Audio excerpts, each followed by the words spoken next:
Breakings ఒకేసారి ఒకే frame లో 4 big breakings ఇప్పుడు బ్యాక్ టు బ్యాక్ మనం చూద్దాం. ఫస్ట్ బ్రేకింగ్, కంచ గచ్చిబౌలి భూములపై ఏఐ వీడియోలు వైరల్ చేశారన్న సీఎం, అవి తప్పుడు ఆధారాలు చూపించారు అని చెప్తున్నారు. ఇక సెకండ్ బ్రేకింగ్, P4 చరిత్ర తిరగరాసే కార్యక్రమం అంటున్న ఏపీ సీఎం చంద్రబాబు.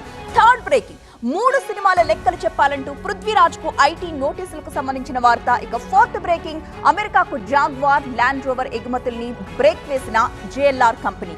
వీటినే ఇంకాస్త డీటెయిల్డ్ గా మనం చూద్దాం. నంబర్ 1, కంచ గచ్చిబౌలిపై ఏఐ ఆధారంగా తప్పుడు వీడియోలు చూపిస్తున్నారని, ఫేక్ కంటెంట్ పై విచారణ జరపాలని కోర్టును కోరుతామన్నారు సీఎం. బాధ్యులపై కఠిన చర్యలు తీసుకుంటామన్నారు ఆయన. ఇక సెకండ్ బ్రేకింగ్, రాష్ట్రంలో సంపదను సృష్టించే ప్రయత్నం చేస్తున్నామని, P4 చరిత్ర తిరగరాయబోయే అద్భుతమైన కార్యక్రమం అన్నారు బాబు. సుపరిపాలనకు ఈ కార్యక్రమం నాంది పలుకుతుంది అన్నారు. నంబర్ 3, మలయాళ నటుడు పృథ్వీరాజ్ కు ఐటీ నోటీసులు. మొత్తం 3 సినిమాలకు సంబంధించి లెక్కలు చూపించాలని నోటీసులు అందుకున్నారు.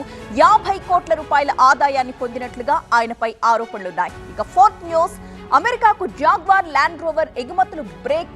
ట్రంప్ టారిఫ్ల నేపథ్యంలో JLR ఈ నిర్ణయం తీసుకుంది. యుఎస్కి దిగుమతయ్యే వాహనాలపై 25% ట్రంప్ ట్యాక్స్ విధించిన నేపథ్యంలో ఈ వార్త హాట్ టాపిక్ గా మారింది.